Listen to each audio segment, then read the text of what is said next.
Est-ce que tu as un avis, les gens qui reçoivent des aides comme le RSA, etc., Oui. est-ce qu'il faudrait leur demander une contrepartie au niveau d'heures de travail ou des choses comme ça? Bien sûr, bien sûr, bien sûr. On peut, oui. Si les personnes sont aptes pour pratiquer une petite activité ou une occupation, Ah ben on doit déterminer leur Oui, d'accord, voilà, oui. une activité ou une occupation, on peut. Oui, parce que regarde, finalement, il y a des milliers de gens qui reçoivent cette allocation Ouais. et qui pourraient être utilisés. Bien sûr, bah, je vais te citer un exemple qui va te plaire, Jacques. Par exemple, moi je marchais dans le boulevard des Batignolles dans le 7e, et au milieu il y a toute une forme, enfin des buissons, des arbres qui poussent. Oui, oui, oui. Et on voit qu'il n'y a pas de jardinier pour rentrer Oui, dedans. oui, c'est ça. Ouais, ouais. Toutes ces petites allées de, Oui, oui, je vois très jardin. bien. Voilà. Ouais. Ça serait une occupation pour des gens qui ne travaillent Oui. pas, pour leur donner du Oui, travail. oui, oui, Voilà. oui. Une activation à la fois de leur RSA, mais ça donnerait une activité, c'est que les gens seraient occupés. Oui. Je trouve ça bien. Oui. Au lieu de tourner en rond, je sais pas, moi, prendre des cafés, fumer des clopes, à discuter avec Pierre Podjac et tout. Alors justement, enfin. la question que je vais te poser, mon cher Christophe, c'est quelles sont les activités qu'on pourrait développer auprès de gens comme ça qui sont quand même payés, Oui. mais qui ne rendent pas des services. Moi, je pense qu'il y a Quels plein sont les services qu'on pourrait leur demander? On a donné l'exemple du jardinage, Ouais. mais quels sont les domaines où il y aurait vraiment un intérêt à ce que ça se fasse? Un intérêt, ça les. Ouais, disons que ça peut être dans plein de domaines. Pour moi, ça serait dans plein de domaines. Oui, mais enfin, Dans plusieurs domaines, pas beaucoup, mais quelques-uns. tu as pensé un petit peu. Dans plein de domaines, par exemple, on aurait besoin des gens pour trier des livres, par exemple, dans les bibliothèques. Oui. Remettre de l'ordre un peu dans les ordres alphabétiques de chaque littérateur. Voilà. Ouais. Bon, je sais que ça se fait. Et ça donnerait un roulement pour les stagiaires, par exemple. Oui. Voilà. Des jeunes qui seraient. Alors, à ton avis, Comme ça, dans les Christophe, actes, oui. pourquoi ça ne se fait pas? Pourquoi ça n'a pas été organisé depuis Parce que je longtemps? crois que c'est un problème d'ordre du haut. Hein, là, je peux peut-être me tromper. Quand je dis d'ordre du haut, c'est-à-dire que il faudrait que ça soit expliqué en politique, par exemple, voilà, par des ministres, expliquer un petit peu aussi que voilà, que les gens puissent procéder à une activité. Bon là, actuellement, on ne peut plus pas trop parler d'activité avec ce problème de couvre-feu et de restaurant et de Covid, donc ça se complique la phase professionnelle. Mais c'est vrai que dans les métiers intermittents du spectacle, et tout ça, et la restauration aussi. C'est pas le moment d'en parler parce que Voilà. il y a des problèmes. Non, mais il y a d'autres sujets, par exemple. Ouais. On en a parlé, mais tu n'as peut-être pas ça en mémoire. J'ai pas en ai parlé récemment, mais tu n'as peut-être pas fait la lien.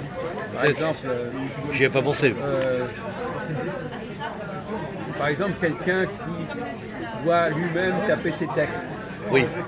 On peut lui dire, non, on va vous les taper, vous n'avez pas besoin de les taper vous-même. Oui, on peut prendre des remplaçants, des gens qui peuvent écrire les textes directement. Non, mais qui vont assister la personne, Ouais. quelqu'un, par exemple un écrivain, par exemple, un limite, ou un compositeur. Ouais. Bon, on va lui envoyer quelqu'un qui s'y connaît un petit peu, qui va pouvoir mettre un peu d'ordre dans tout ça, Bien va sûr. peut-être noter, voilà. Remettre un peu les partitions en place, quoi. Non, mais même, c'est ça. peut-être même s'il a des talents, va se rendre utile auprès de telle personne. Bien sûr. De façon parce qu'aujourd'hui, les gens font trop de choses par eux-mêmes. Je trouve aussi, Il y a des ouais. gens qui s'occupent de trop de choses. Ouais. Et par exemple, on a supprimé les sténodactylos, on a supprimé les secrétaires. Mais je voulais t'en parler de Et ça, il serait justement, bon, Jacques. au fond, le métier de secrétaire, il faudrait le réactiver. Ouais. Mais moi, je suis pas d'accord avec des musiciens, par exemple.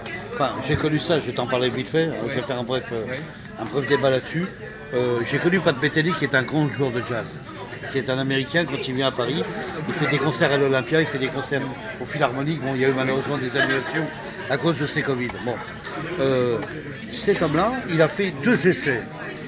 Il a joué à la fois dans des studios avec des machines, tout était programmé.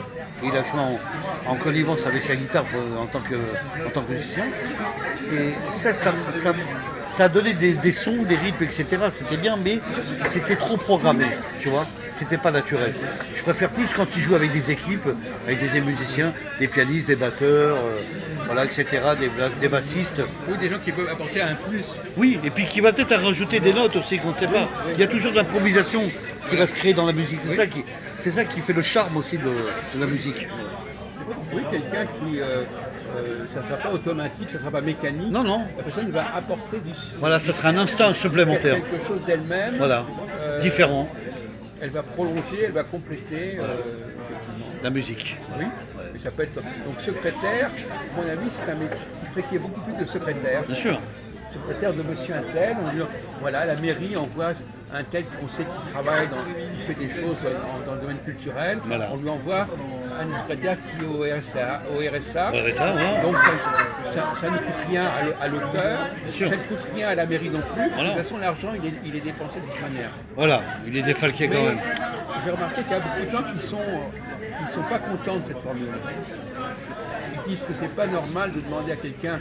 Pourtant, ça s'appelle comment ça s'appelle revenu de Revenu minimum social. Non, ça s'appelle pas comme ça. Ça s'appelle Revenu minimum d'insertion. active. Insertion active. Alors, ils disent, bah oui, insertion active, normalement, ça voudrait dire qu'il faut leur donner du travail. Bah oui.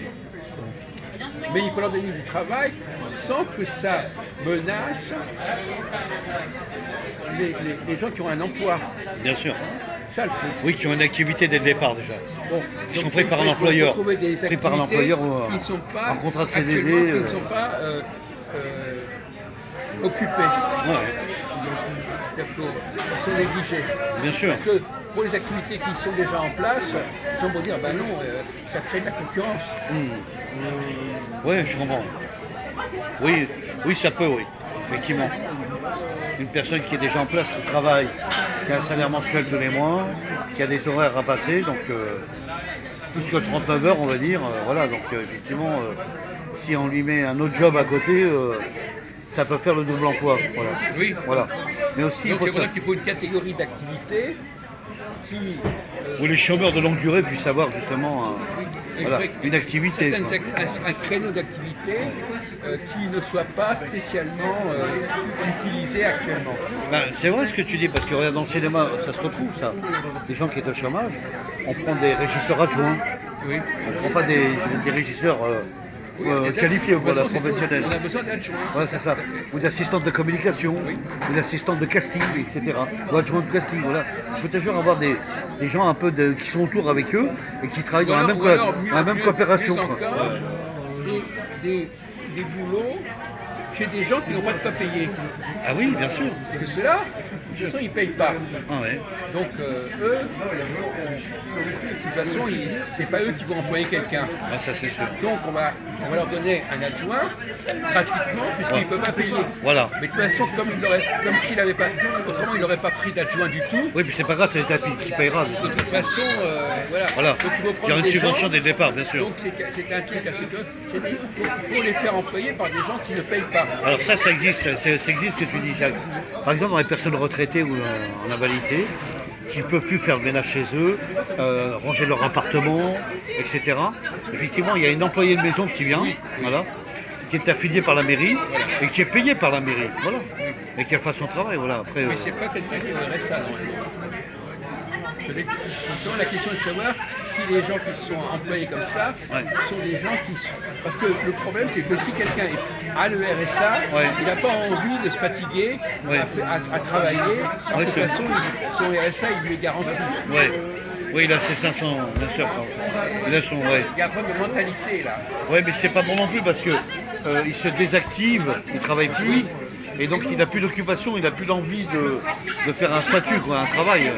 Il pourrait l'occuper. Quand tu fasses une enquête là-dessus, à mon avis, il y a au moins la moitié des gens qui ne sont pas partants. Oui, il y a beaucoup de gens qui se sont parasités, qui ne veulent plus travailler, qui n'ont pas envie de faire quelque chose. Ou alors qui disent... Moi, je me sens dérouté là-dessus. Je veux dire, j'ai envie de faire du cinéma, j'ai envie de faire plein de choses, mais bon, il y a plein de barrières en disant qu'il faut contacter par email, etc. Tu vois, donc c'est pas fiable à 100%. En tout cas, il faudrait travailler dans des domaines où les gens ont des besoins, mais ils n'ont pas les moyens. Oui. Puis je pense aussi qu'il faut motiver les jeunes à faire ce qu'ils ont envie de faire. Il faut qu'ils fassent un métier qui leur plaise. Voilà. Faut essayer de les blancs. Oui, évidemment. Bon, par exemple, quelqu'un qui sait bien écrire, il peut se porter utile. Il faut quand même qu'il ait une compétence de base. Bien sûr. dans le domaine Dans l'écriture, ouais, bien sûr. ou alors Et dans le qu'ils domaine sachent culturel, ouais. utiliser un ordinateur. C'est pas tellement que les gens eux-mêmes ne savent pas utiliser l'ordinateur, mais ils perdent beaucoup de temps à faire ça. Ça Donc, prend beaucoup de temps il vaut mieux- l'ordinateur. Donc il vaut mieux que ce soit quelqu'un d'autre qui le fasse Bien à sûr. leur place. Tu as beaucoup de fenêtres. Regarde, moi je prends par exemple les rendez-vous pour la préfecture. J'ai ouvert 4 fenêtres avant d'arriver voilà, au sujet principal. Ouais. Là, c'est Donc, compliqué. toi, par exemple, tu as une compétence que tu pourrais mettre au service d'autres personnes. Ah, bien sûr, sans problème. Ouais. Je pourrais même expliquer comment fonctionne l'ordinateur. C'est pas si compliqué, mais pour certains c'est compliqué. Parce qu'ils n'ont pas l'habitude de l'utiliser. Et puis ils n'ont pas envie, c'est pas la peine qu'ils prennent l'habitude parce qu'au fond ils se dispersent. Oui, c'est ça. Et puis ils vont s'abîmer quelque part en faisant des trucs qui ne correspondent pas à leur véritable capacité. Oui, puis on voit que aussi l'ordinateur, bon, les gens utilisent à une certaine dose d'information, c'est-à-dire une certaine particularité. Ils vont trouver un sujet, deux sujets, et puis après, il y en a ils sont limites, il y en a ils ouvrent plein de sujets, mais d'autres ils ouvrent. On va arrêter là-dessus. D'accord.